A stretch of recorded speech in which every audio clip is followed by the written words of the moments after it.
உமக்கு மேல் ஒருவரும் இல்லையே, எல்லோருக்கும் மேலாக உயர்ந்தவர். உமக்கு மேல் ஒருவரும் இல்லையே. அல்லேலூயா, அல்லேலூயா, அல்லேலூயா, ஆமென். அல்லேலூயா, அல்லேலூயா, அல்லேலூயா, ஆமென். ஒருவரால் சிருஷ்டிக்கப்படாமலே தாமாக என்றென்றும் இருப்பவர், ஒருவரால் சிருஷ்டிக்கப்படாமல். செய்தி ஆரம்பிக்கும் போதே கேள்வியும் கேட்டுறேன். இயேசு கிறிஸ்துவானவர் நம்முடைய பாவங்கள் சாபங்கள் எல்லாவற்றையும் போக்குகிறதற்காக சிலுவையிலே பலியானார். நமக்கு முன்னாடி ஆதாம் பாவம் செஞ்சாரே, அதெல்லாம் இருக்கட்டும். ஆனால் நம்முடைய பாவங்கள் போகும்படி, சாபங்கள் போகும்படி, அது மாத்திரமல்ல, மீட்கப்பட்டு ஆதாம் எதையெல்லாம் இழந்து போனானோ அதெல்லாம் திரும்ப பெற்றுக்கொண்டு தேவனுடைய பிள்ளைகளாக ஆதாம் இழந்த அந்த ஆளுகையையும் பெற்றுக்கொண்டு தேவனுடைய சார்பாக இந்த பூமியை ஆளுவதற்கு நாம் அதிகாரம் பெற்றவர்கள் என்பதை முதலாவது நான் சொல்ல விரும்புகிறேன். இவ்வளவாக அதிகாரம் பெற்றவர்களாயிருந்தாலும் அந்த நம்முடைய வாழ்க்கையிலே அந்த ஆசீர்வாதங்களை நாம் இன்னும் பூரணமாய் காணவில்லை. தேவனை அறிகிற அறிவு, அவர் மேல் இருக்கிற விசுவாசம், தேவனை அறிகிற அறிவில் வளரும்போது கர்த்தருடைய சுவாபமே நமக்குள்ளே வளருது. அவரை விசுவாசிக்கும்போது நம்ம என்ன விசுவாசிக்கிறோமோ அது நடக்குது. உங்களுடைய விசுவாசத்தின்படி ஆகும்னு சொல்கிறாரு. அப்போ தேவன் நமக்கு இவ்வளவு நன்மைகளை செஞ்சுருந்தாலும் எங்கே நமக்கிட்ட குறைவு இருக்குன்னு தேடினா, தேவனை அறிகிற அறிவும் அதனால் உண்டாகிற தேவனுடைய சுபாவமும் குறையா இருக்குது. அப்புறம் அவரையும் அவருடைய வார்த்தைகளையும் விசுவாசிக்கிறதுக்கு அதில் குறைவு இருக்கிறதுனால தேவன் எவ்வளவோ ஆசீர்வாதங்களை நமக்கு முன்பாக வைத்திருந்து நாம் எடுத்துக்கொள்ள முடியாமல் இருக்கிறது. உன்னதத்திலே கிறிஸ்துவுக்குள் அவர் நம்மை சகல ஆசீர்வாதத்தினாலும் ஆசீர்வதித்திருக்கிறார். அப்படி தானே எழுதியிருக்கு. எபேசியர் 1:3.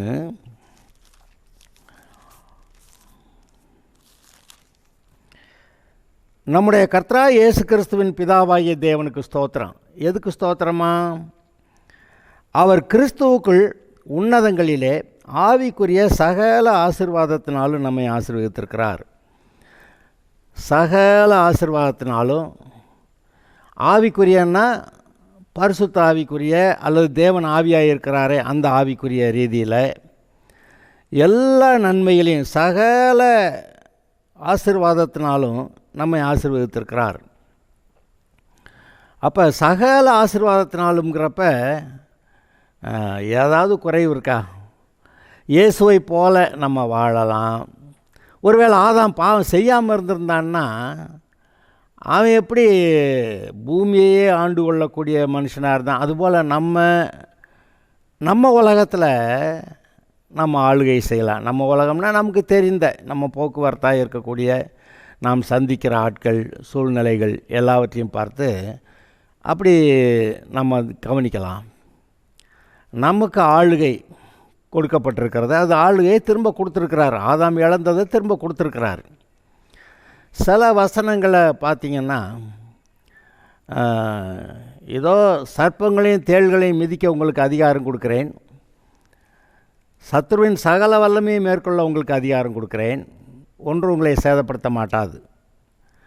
அப்போ சத்துருடைய சகல வல்லமையை மேற்கொள்கிறதுன்னா இப்போ பிசாசுடைய வல்லமையை நம்ம மேற்கொள்ள முடியுதுன்றாரு.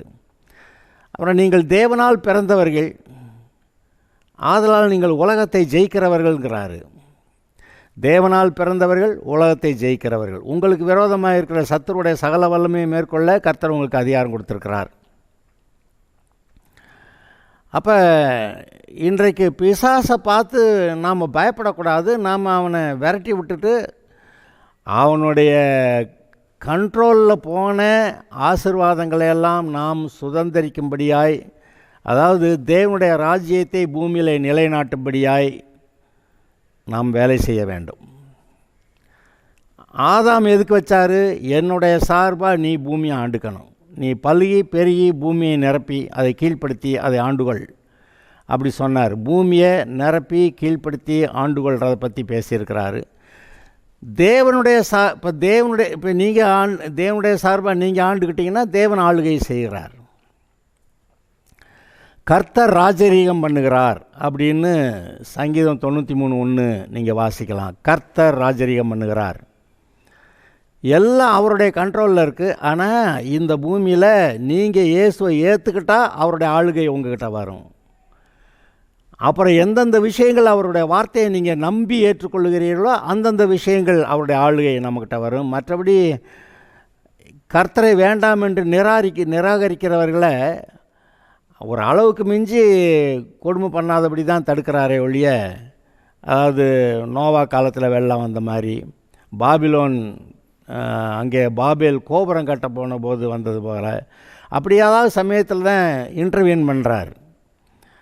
சோதம் குமாரா அந்த விஷயத்தில் கர்த்தர் இன்டர்வியூன் பண்ணார், உள்ள இடையில நுழைஞ்சார். அந்தந்த இடங்களில் கொஞ்சம் சரி பண்ணார். ஆனால் மற்றபடி மனிதர்கள் அவங்கவுங்க இஷ்டத்துக்கு வாழ விட்டுருக்கிறார். இன்றைக்கி சுயாதீனத்தை பெற்றிருக்கிற ரட்சிக்கப்படாதவர்கள் தங்களுடைய சுயாதீனத்தினால கர்த்தருடைய வழியை தெரிந்து கொள்கிறதுக்கு பதிலாக பிசாசோடைய வழியை, இந்த உலகத்தோடைய வழியை தெரிந்து கொண்டு அவர்கள் அப்படி இருக்கிறார்கள். ஆனால் அவர்கள் மேலே கர்த்தருடைய ஆளுகை இல்லையா? இருக்குது, ஆனால் இல்லாதது போல் இருக்குது. இன்றைக்கி மக்கள் என்ன சொல்கிறாங்க? இவ்வளவு கொடுமை நடக்குது, கடவுள்னு ஒருத்தர் இல்லையா? கடவுள்னு ஒருத்தர் இருந்தால் இப்படியெல்லாம் நடக்குமா? அப்படியெல்லாம் சொல்கிறத நம்ம கேட்குறோம். அப்போ இந்த வார்த்தையை கவனிக்கும்போது மனிதர்கள் தங்களுடைய சுயாதீனத்தை பயன்படுத்தி எந்த அளவுக்கு தப்பு பண்ண போக விடுறாரு. ஒரு விதத்தில் பார்த்தா நீ எவ்வளோ தூரம் தாண்டா போவே பார்க்கலாம் அப்படின்னு சொல்கிற மாதிரி பிசாசு கூட சேர்ந்து பிசாசு கொடுக்குற ஆலோசனையை கேட்டு, ஆதாம் அப்படி தானே பிசாசோட ஆலோசனையின்படி தானே பாவம் செஞ்சான். இப்போ இன்றைக்கி எல்லா மனிதர்களும் இந்த பிசாசுகளுடைய ஆலோசனையை கேட்டு அந்த பாவத்து வழியாக போய்கிட்டே இருக்கிறாங்க. கர்த்தரும் பார்க்குறாரு, சொல்லிக்கிட்டே இருக்கிறாரு. ஆனால் யாரும் கர்த்தருடைய வார்த்தையை கவனிக்காமல் அந்த பாவத்துக்குள்ளே அதிகமாக போயிட்டே இருக்கிறாங்க. அவர் நீ எவ்வளோ தூரம் தான் போக பார்க்கலாம் அப்படின்னு, நான் நரகம் வரைக்கும் போகிறேன் அப்படி தான் இன்றைக்கி இந்த மக்கள் போகிறாங்க. ஏதோ நம்ம சொல்கிறத கேட்டு, சுவிசேஷத்தை சொல்கிறத கேட்டு 1-2 பேர் மனம் திரும்பி ஆண்டவரை ஏற்றுக்கொண்டு வருகிறார்கள். மற்ற எல்லாரும் நான் போகிறேங்க என்று சொல்லி நரகத்துக்கு தான் போகிறாங்கன்னு அதை உணர்வில்லாமையே வாழ்க்கையை நடத்திக்கிட்டு இருக்கிறாங்க. நாம் தேவனுக்கு விரோதமாக இருக்கிறோம்னு, தேவனுக்கு விரோதமான ஆட்களை பின்பற்றுகிறவர்களாக இருக்கிறாங்கன்னு அவங்க உணராமையே அவங்க அந்த பிசாசு காட்டுற வழியில், பெரும் பாதையான வழியில் போயிட்டுருக்குறாங்க. ஆனால் கர்த்தர் சொல்கிறாரு, இடுக்கமான வாசல் வழியாய் பிரவேசியுங்கள். அதாவது இடுக்கமானன்னா இயேசு கிறிஸ்து ஒருத்தர் மட்டும்தான் ரட்சிப்பை உண்டாக்குகிற சின்ன வாசல். இயேசு கிறிஸ்து அங்கே நிற்கிறாரு. மீதி பெரிய வாசல். அவங்க போகிற பாதையும் ரொம்ப பெருசாக இருக்குது, ரொம்ப வசதியாக பெரிய பாதையாக இருக்குது, போகலாம், ஹைவேஸ் அப்படி போகலான்னு போகிறாங்க. ஆனால் இயேசு சொல்லும்போது இடுக்கமான வாசல் வழியாய் பிரவேசியுங்கள், இது பரலோகம் கொண்டு போகக்கூடியது, ரட்சிப்பை கொடுக்கக்கூடியது, ஆசீர்வாதத்தை கொடுக்கக்கூடியதுன்னு சொன்னாலும் இங்கே வர்றவங்கெல்லாம் எண்ணிக்கையை பார்த்தீங்களா? இதை பார்த்துட்டு சில ஆட்கள், அன்புள்ள கடவுள் இவ்வளவு ஜனங்களை நரகத்தில் தள்ளுவார், அப்படி செய்ய மாட்டார்ல, அப்போ எல்லாருக்கும் வாய்ப்பு கொடுப்பார்ல பரலோகம் வர்றதுக்கு. அதனால் என்ன பண்ணுறாங்க, இங்கே செஞ்ச பாவங்களுக்கு ஏற்றாப்புல தண்டனையை அங்கே உத்தரிச்சிட்டு அப்புறமேல் பரலோகம் போயிடலான்னு சிலர், அந்த கணக்கு எவ்வளோ பாவமோ அவளுக்கு தண்டனை, அப்புறமேல் பரலோகம் போகிறது, அப்படி சிலர் கணக்கு பண்ணுறாங்க. சிலர் சொல்கிறாங்க ஆதாம் பாவம் செஞ்சான், எல்லோரும் பாவியானாங்க. இப்போ இயேசு வந்து மனுஷனுடைய பாவங்களுக்கு பரிகாரம் செஞ்சுட்டாரு, அதனால் எல்லோரும் பரலோகம். அப்படி சொல்கிற ஆட்களும் இருக்கிறாங்க. அதாவது இந்த மனிதருடைய இருதயம் எவ்வளவாய் கடினப்பட்டு போயிருக்கிறது என்பதை நீங்கள் பாருங்கள். ஆனாலும் கர்த்தர் சொல்கிறதுல ஏதாவது பொய் இருக்கா? நானே வழியும் சத்தியமும் ஜீவன்னு சொன்னாரே, அதில் ஏதாவது வித்தியாசம் மாற்றம் இருக்கா? அவர் மட்டும்தான் ரட்சிக்க முடியும், அவர் மட்டும்தான் பாவத்தை மன்னிக்க முடியும், அவர் மட்டும்தான் நம்மளை இந்த வரப்போகிற நியாய தீர்ப்புக்கு தப்பி நம்ம பரலோகம் போகிறதுக்கு வழி செய்ய முடியும். ஏன்னா அவர் ஒருத்தர் தான் நம்முடைய பாவங்களுக்கு பரிகாரம் செய்தவர். நம்ம வர்றேன்னு சொன்னால் நம்ம ஏற்றுக்கொள்ளவும் அவர் உண்மையுள்ளவராக இருக்கிறார். இந்த ஏற்றுக்கொள்ளுகிறத பற்றி இங்கே நான் ஒரு வார்த்தையை வாசிக்கிறேன். எபேசியர் 1 அதிகாரம். இப்போ நம்ம வாசித்தோம், உன்னதங்களிலே ஆவிக்குரிய சகல ஆசீர்வாதத்தினாலும் கிறிஸ்துவுக்குள் நம்மை ஆசீர்வதித்திருக்கிறார். நம்பர் 1. அடுத்து, தமக்கு முன்பாக நாம் அன்பில் பரிசுத்தம் உள்ளவர்களும் குற்றமில்லாதவர்களுமாய் இருப்பதற்கு அவர் உலகத் தோற்றத்துக்கு முன்னே கிறிஸ்துவுக்குள் நம்மை தெரிந்து கொண்டாராம். உலகத் தோற்றத்துக்கு முன்னாடியே நம்ம அவருக்கு முன்னாடி பரிசுத்தமாக நீதி உள்ளவர்களாக நிற்கிறதுக்கு, குற்றமில்லாதவர்களாக நிற்பதற்கு, பரிசுத்தம் அன்பிலே பரிசுத்தம் உள்ளவர்களாக இருப்பதற்கு தெரிந்து கொண்டிருந்தாராம். பிரியமானவருக்குள் அதாவது இயேசு கிறிஸ்துவுக்குள் தாம் நமக்கு தந்தருளின தம்முடைய கிருபையின் மகிமைக்கு புகழ்ச்சியாக கிறிஸ்துவுக்குள்ளே நமக்கு கிருபை கொடுத்துருக்கிறார். அது எவ்வளவுன்னா அதோடைய எவ்வளோ பெரிய கிருபைன்னா அது புகழ்ச்சிக்கு பாத்திரமானது. நம்முடைய தயவுள்ள சித்தத்தின்படியே நம்மை இயேசு கிறிஸ்து மூலமாய் தமக்கு ஸ்வீகார புத்திரராகும்படி முன்குறித்திருக்கிறார். ஸ்வீகார புத்திரராகும்படி இயேசு கிறிஸ்து மூலமாய் தேவனுடைய பிள்ளைகளாகும்படி முன் குறித்திருக்கிறார். அவருடைய கிருபையின் ஐஸ்வர்யத்தின்படியே இவருடைய இரத்தத்தினாலே பாவ மன்னிப்பாகிய மீட்பு இவருக்குள் நமக்கு உண்டாகியிருக்கிறது. எல்லாவற்றையும் எடுத்துக்கிறாராம், கூப்பிட்டுக்கிறாராம், அங்கீகரிக்கிறாராம். தமிழத்தில் வருகிற ஒருவனை நான் புறம்பே தள்ளுவதில்லைன்னு வேற இயேசு சொல்லியிருக்கிறார். அப்போ இவ்வளவு கிருபையை பெருக பண்ணி நம்மை அங்கீகரித்திருக்கிற இயேசுவை ஏற்றுக்கொண்டால் தேவன் நம்மை அங்கீகரிக்கிறார். Acceptable to God in Christ Jesus. கிறிஸ்துவுக்குள்ளாக ஸ்வீகார புத்திரராகும்படி தெரிந்து கொண்டார், முன் குறித்திருக்கிறார். ஆக எல்லாம் அவர் செய்ய வேண்டியதெல்லாம் செஞ்சு முடிச்சிட்டார். இன்னும் ஒன்று செஞ்சுக்கிட்டே இருக்கிறார். ஆதாம் முதல் ஒவ்வொரு ஆதாமுடைய சந்ததி தலைமுறை இன்றைக்கு வரைக்கும், இனி மனுஷனாக பிறக்க போகிறானே அவனுக்கும் சரி, இன்றைக்கு வரைக்கும் தேவன் ஒவ்வொரு தனி மனிதனிடத்திலும் ரட்சிப்பை பற்றி பேசுகிறார். தன்னுடைய குமாரனாய் இயேசு சிலுவையிலே மனிதனுடைய பாவங்களுக்கு பரிகாரம் செய்ததை குறித்து பேசி, அது எப்படிங்க நமக்கு நம்முடைய ஆவிக்குள்ளே அது எல்லாத்தையும் கொடுத்துருக்கிறாரு. அது வெளியில் நம்முடைய புத்தி கெட்டாமல் இருந்திருக்கலாம், ஆனால் ஆவிக்குள்ளே அதெல்லாம் இருக்கிறது. அதனால தான் இயேசுவை ஏற்றுக்கிட்டா ரட்சிப்புன்னு சொன்னால் ஆமாம் கரெக்டு. எப்படி ஆமாம் கரெக்டு? ஏன்னா தெரியுது உள்ள அந்த விவரங்கள் எல்லாவற்றையும் கர்த்தர் மனிதனுக்குள்ளே கான்ஷியஸ் லெவலில் இல்லாட்டியும் சப்கான்ஷியஸ் லெவலில் இருக்குது. அது மனதில் மேலோட்டமாக பார்த்தோன்னே தெரியாமல் இருந்தால் கூட நம்முடைய உள் மனது, ஆழ் மனதுன்னெலாம் சொல்கிறோமே, நம்முடைய உள் மனதில் ஆமாம் இயேசு கிறிஸ்துவே தேவனுடைய குமாரன் நம்முடைய பாவங்களுக்கு பரிகாரம் செய்தார், அதெல்லாம் நம்முடைய உள் மனதில் தெரியுது. அதனால தான் சொன்னோன்னே ஆமாம் கரெக்டுன்னு சொல்கிறோம். ஓகே, இப்படியாக நம்ம ஏற்றுக்கொண்டவர் இருக்கிறார். ஆனால் ஒரு கூட்டம், எப்படி பெருங்கூட்டம், இவர் எவ்வளவு கூப்பிட்டாலும் திரும்பி பார்க்காம போகிறாங்க அப்படின்னு நீங்கள் ஒரு வசனம் நான் வாசிக்கிறேன். நீதிமொழிகளில், ஞானமானது வெளியே நின்று கூப்பிடுகிறது, வீதிகளில் சத்தமிடுகிறது. அவர் தான் ஞானம். அது சந்தடியுள்ள தெருக்களின் சந்திலும் ஒளிமுக வாசலில் நின்று கூப்பிட்டு பட்டணத்தின் பட்டணத்தில் தன் வார்த்தைகளை வசனித்து, பேதைகளே நீங்கள் பேதமையை விரும்புவதும், நிந்தனைக்காரரை நீங்கள் நிந்தனையில் பிரியப்படுவதும், மதியினரே நீங்கள் ஞானத்தை வெறுப்பதும் எது வரைக்கும் இருக்கும்? எவ்வளோ நாளைக்குடா நீ ஞானம் வேண்டான்னு சொல்லுவே, ரட்சிப்பு வேண்டான்னு சொல்லுவே, எவ்வளோ நாளைக்கு நரகம் போதும்னுவே? என் கடிந்து கொள்ளுதலுக்கு திரும்புங்கள், இதோ என் ஆவியை உங்களுக்கு அருள்வேன். என்கிட்ட வந்துட்டீங்கன்னா நான் என்னுடைய ஆவியை தர்றேன். இப்போ நீங்கள் உலகத்தின் ஆவியை, பாவத்தின் ஆவியை பெற்றவர்களாக இருக்கீங்க. ஆனால் என்கிட்ட வந்தீங்கன்னா நான் என்னுடைய ஆவியை உங்களுக்கு தருகிறேன், என் வார்த்தைகளை உங்களுக்கு தெரிவிப்பேன். நான் கூப்பிட்டும் நீங்கள் கேட்க மாட்டோம் என்கிறீர்கள், நான் என் கையை நீட்டியும் கவனிக்கிறவன் ஒருவனும் இல்லை. பாருங்கள், நிலைமையை பாருங்கள். கர்த்தர் கூப்பிட்டுட்டு இருக்கிறாராம், டேய் டேய் தம்பி வா, கையை நீட்டி வர, ஏய் தம்பி அப்படின்னு கையை நீட்டி வர கூப்பிட்றாராம். கையை நான் கூப்பிட்டும் நீங்கள் கேட்க மாட்டோம் என்கிறீர்கள், என் கையை நீட்டியும் கவனிக்கிறவன் ஒருவனும் இல்லை, என் ஆலோசனையும் நீங்கள் தள்ளி என் கடிந்து கொள்ளுதலை வெறுத்தீர்கள். இதுதான் இன்றைக்கி உலகத்தோடைய நிலைமை.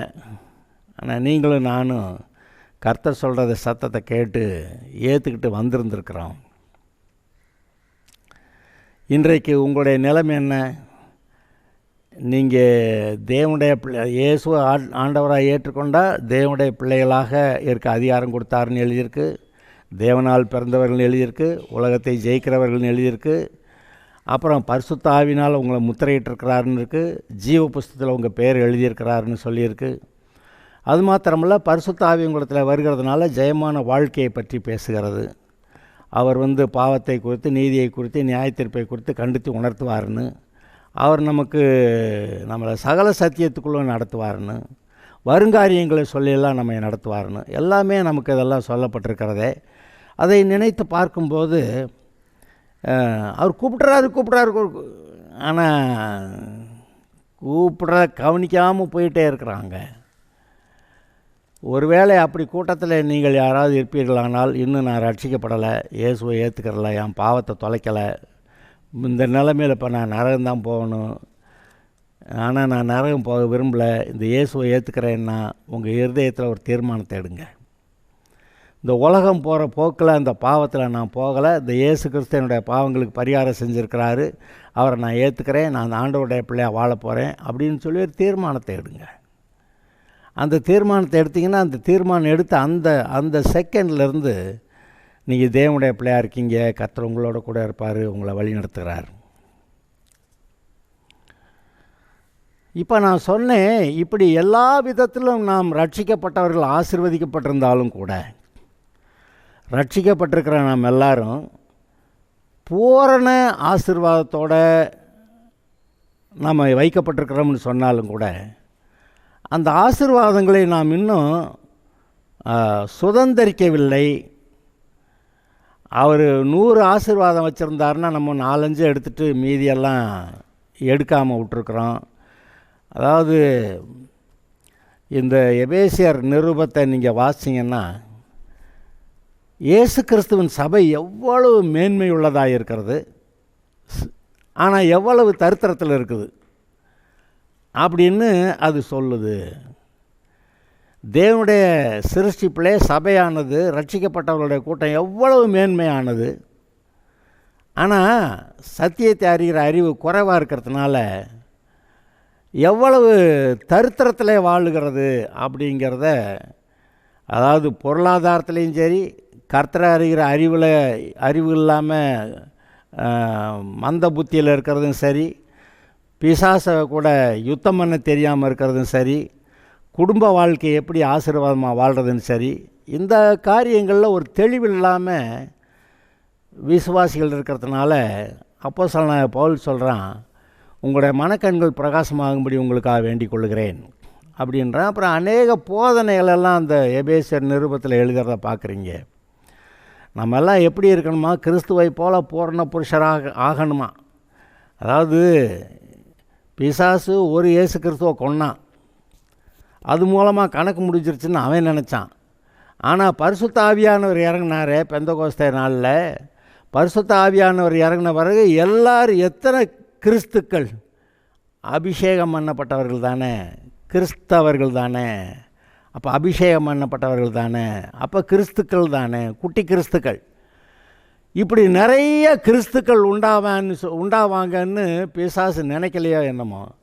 அவரை ஒருத்தரை கொண்டுட்டா கணக்கு முடிஞ்சிருச்சுன்னு நினைக்க, கடைசிக்கு பார்த்தா இயேசுவை ஏற்றுக்கிட்டா பரிசுத்த ஆவியானவர் இறங்கும்போது கிறிஸ்தவர்கள், அதான் அபிஷேகம் பண்ணப்பட்டவர்கள், இத்தனை கிறிஸ்துக்கள், குட்டி கிறிஸ்துக்கள் அங்கே உண்டாவாங்கன்னு அவன் நினைக்கலையே என்னமோ. அப்படி ஆனால் அப்படி ஆகிப்போச்சு. அவன் ஏதாவது கர்த்தருடைய காரியங்களை தடுக்கலான்னு பார்த்தா அது தடுக்க முடியல. இப்போ அதிகமான அளவில் பரிசுத்த ஆவியானவர் கீழ்ப்படுகிற எல்லார் மூலமாகவும் கர்த்தருடைய சித்தத்தை அவர் நிறைவேற்ற முடியும். அது நடக்கிறது. இப்போ இன்றைக்கி நான் மறுபடியும் உங்கள்கிட்ட ஒரு பாயிண்ட்டை மட்டும் சொல்லணும். விசுவாசித்தபடி ஆகும்னு சொன்னாரே, நம்ம வாக்கு தத்தங்களெல்லாம் வாசிக்கும்போது, அவருடைய தழும்புகளால் குணமானீர்கள் அப்படின்னு வாசிக்கும்போது அது ஒன்றும் சுகம் ஆகலையே, ஆகிற மாதிரி தெரியலையே, அதனால் டாக்டர்கிட்ட போயிடலாம் அப்படின்னு சொல்லி மனதுக்குள்ளே ஒரு பேக்ரவுண்டில் பின்னணியில் இப்படியெல்லாம் நடக்காது, சோகமெல்லாம் ஆகாது அப்படின்னு சொல்கிற, அது அப்படியே ஒரு படர்ந்து அது நம்முடைய இருதயத்தில் அப்படியே இடத்த பிடிச்சிக்கிட்டு உட்காந்துருக்கு. நாம் இயேசுவை ஏற்றுக்கொண்டவங்க கர்த்தருடைய வார்த்தையை விசுவாசிக்கிறதுக்காக இந்த அவிசுவாசத்தை நான் வெளியேற்றுறேன். இந்த அவிசுவாச பின்னணியை இதெல்லாத்தையும் வெளியேற்றுறேன். நான் இயேசுவை ஏற்றுக்கொண்டிருக்கிறேன். அவருடைய வார்த்தை சத்தியம். அவர் சொன்னபடி செய்கிறவர். ஆதலால் அவருடைய வார்த்தையை நம்புகிறேன், ஏற்றுக்கொள்ளுகிறேன் என்று நாம் சொல்ல வேண்டும். நம்புகிறேன், ஏற்றுக்கொள். ஏன்னா அவர் தான் பெரியவர். இந்த உலகத்தில் இருக்கிறது எல்லாமே ஒன்றும் இல்லை, இருக்கிற பிரச்சனைகள்லாம் ஒன்றும் இல்லை, இருக்கிற பெரிய ஆட்கள்ன்றவங்களாம் ஒன்றும் இல்லை. கர்த்தர் மட்டுமே பெரியவர். கர்த்தர் ராஜரீகம் பண்ணுகிறார் என்று சங்கீதம் 93:1 சொல்லுது. கர்த்தர் ராஜரீகம் பண்ணுகிறார். ஆனால் என்னன்னா, அந்த ஒரு சுயாதீனம், ஃப்ரீ வில், அதை கொடுத்ததுனால நேரடியாக உடனே இன்டர்வியூன் பண்ண மாட்டேங்கிறார். அந்த சுயாதீனத்தை நாம் நமக்கு நன்மையாக பயன்படுத்தணும் அல்லவா? நமக்கு நன்மைக்கு ஏதுவாக நம்முடைய சுயாதீனத்தை நாம் பயன்படுத்தி கொள்ள வேண்டும் அல்லவா? தேவனுடைய அழைப்பு எவ்வளோ மேலானது. அது தேவர்களில் ஒருவராக, பூமி ஆளக்கூடிய அதிகாரம் உள்ளவர்களாக, பிசாசை மிதிக்கிறவர்களாக, பிசாசுக்கு நியாய தீர்ப்பு கொடுக்கிறவர்களாக, நம்ம வைஸ்ராய், தேவனுடைய சார்பாக பூமியை ஆளக்கூடிய ஆளுகை செய்கிறவர்களா, அது எவ்வளோ மேன்மையான அழைப்பு பாருங்கள். அப்புறம் இன்றைக்கு நம்முடைய வாழ்க்கையிலே, விசுவாசிகளுடைய வாழ்க்கையிலே ஒரு லக்கு, அங்கே ஒரு கோல், நான் அங்கே போய் சேரணும் அப்படின்னு நம்முடைய இருதயத்தில் கர்த்தர் கொடுத்துருக்கிற அந்த தரிசனத்தை பார்க்கும்போது நம்ம அங்கே போகணும் அப்படின்னு சொல்லி நம்முடைய இருதயத்தில் ஒரு லக்கு நமக்கு இருக்கிறது தெரியும். அதை நோக்கி நாம் முன்னேற வேண்டும். அது முடியாது, இது முடியாதுன்னு சொல்லக்கூடாது. நீங்கள் விசுவாசிக்க கூடுமானால் உங்களால் கூடாத காரியம் ஒன்றுமில்லை என்று எழுதியிருக்கிறது. ஆதலால் இதை விசுவாசிக்க தீர்மானிப்போமாக. Let us choose to believe God and his word. கர்த்தருடைய வார்த்தையை, கர்த்தரையும் கர்த்தருடைய வார்த்தையும் நம்ப தீர்மானிப்போமாக. அப்படின்னா அவருடைய தழும்புகளால் குணமானீர்கள்னா அதை நம்ப தீர்மானிச்சிட்டா, ஆமாம் அவர் தானே பெரியவர், அவர் தானே சொன்னதை செய்கிறவர், சொன்ன மாதிரி இருக்கிறவர், அப்போ அவர் சொல்கிறது நடக்கும் அப்படின்னு சொல்லி, அதனால் என்னுடைய சரீரத்தில் வலி இருக்குது, வேதனை இருக்குது, சூழ்நிலைகள்லாம் மோசமாக இருக்குது, அது எவ்வளோ மோசமாக இருந்தாலும் கர்த்தர் சொன்னதை நான் நம்புவேன் என்று நீங்கள் சொல்லுவீங்களே, அதுதாங்க விசுவாசம். சூழ்நிலைகள் எவ்வளோ எதிர்மறையாக இருந்தாலும் நம்முடைய மனதுக்குள்ளேயே இதெல்லாமா நடக்கும் அப்படின்னு சொல்லி நம்ம இருதயமே கேட்குற அளவுக்கு நெகட்டிவாக, எதிர்மறையாக நம்ம இருதயமே பேசிக்கிட்டு இருந்தாலும், இந்த கர்த்தர் நல்லவர், நான் இவரை ஏற்றுக்கொள்கிறேன் என்று சொல்லி அவற்றில் ஒரு ஜெபம் பண்ணி, இப்படி நீர் சொல்லியிருக்கிற இந்த நன்மைகள் என்னோடய வாழ்க்கையில் உண்டாக கடவுது அப்படி நீங்கள் சொன்ன மாத்திரத்தில் அது வருகிறது. ஏன்னா அது விசுவாசிட்டீங்க, அது வருகிறது. இப்படி நாம் தேவனுக்கேற்ற விதத்தில் ஜெயமாய் ஒரு வாழ்க்கையை வாழ இயேசுவின் பெயரை நாம் பயன்படுத்தலாம் என்று சொல்லுகிறார்.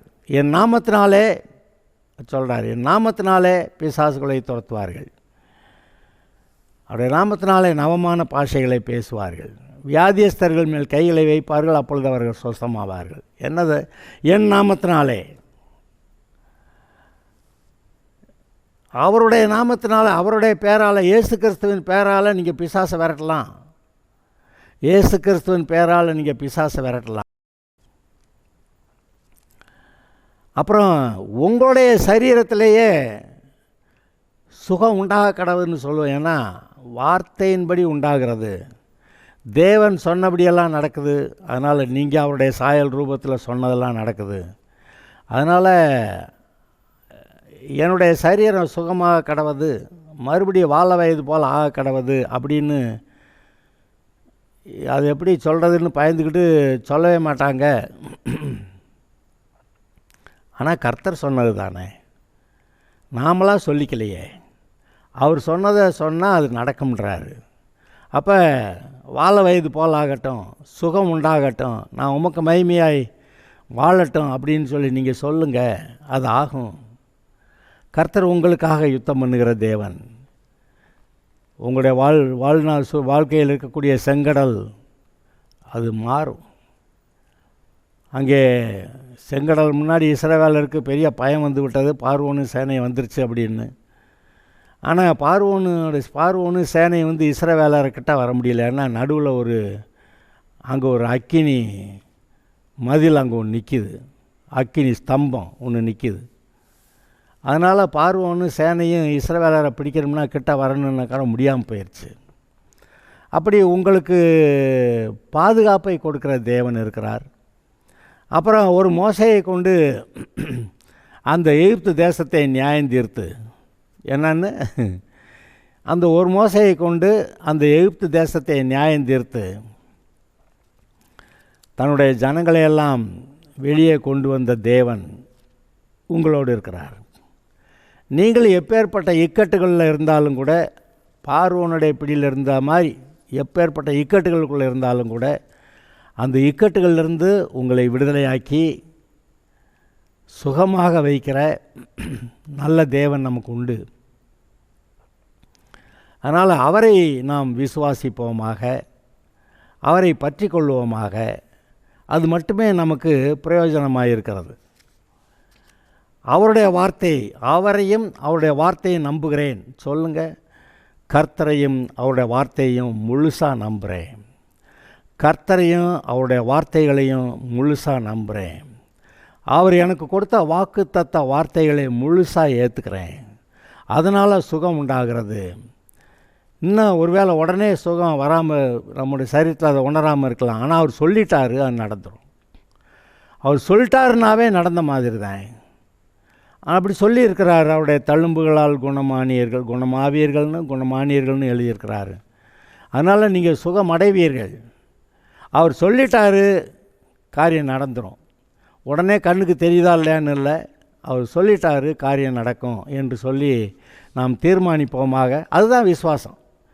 இந்த உலகத்தில் இருக்க சூழ்நிலை, என்னுடைய மனதே எனக்கு விரோதமாக அதெல்லாம் நடக்காதுன்னு சொன்னாலும் அதையும் ஓரம் கட்டி விட்டு, கர்த்தர் சொன்னபடி நடக்கும், நான் அதை நம்புகிறேன், அதனால் அது நடக்கும் என்று நாம் தீர்மானிப்போமாக.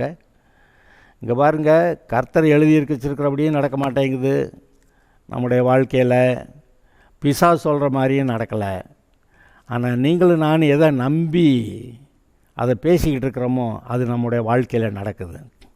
ஆதலால் கர்த்தரை நம்புவோமாக, நம்முடைய வாழ்க்கையிலே சந்தோஷத்துக்காக நம்புவோமாக, சமாதானத்துக்காக நம்புவோமாக, ஜெயத்துக்காக நம்புவோமாக. கர்த்தரை நம்புங்கள், நீங்கள் பிழைப்பீர்கள். நீங்கள் கர்த்தரை நம்புங்கள், பிழைப்பீர்கள். அதனால் அவரை பிடிச்சுக்கங்க.